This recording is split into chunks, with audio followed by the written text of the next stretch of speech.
guys আপুনি কি ভাবে যে 9 বছৰীয়া এটা সৰু বাচ্চাই তেওঁৰ ঘৰত কিমান ক্লাছ পাব পাৰে বাৰু হ'ব পাৰে পঞ্চম বা ষষ্ঠ কিন্তু এই দুনিয়াৰ এটা এনেকুৱাও বাচ্চা আছে যে 9 বছৰ বয়সতে গ্ৰেজুৱেট হ'বলৈ গৈ আছে হয় আপুনি ঠিকেই শুনিছে আৰু ইলেক্ট্ৰিকেল ইঞ্জিনিয়াৰিঙৰ নিচিনা এটা বিষয়ত গাইজ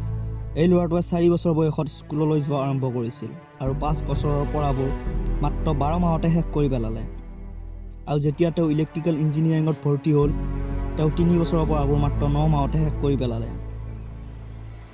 নেদাৰলেণ্ডৰ ইনভেণ্ট ইউনিভাৰ্চিটি অফ টেকন'লজিৰ পৰা তেওঁ এই পৃথিৱীৰ ভিতৰত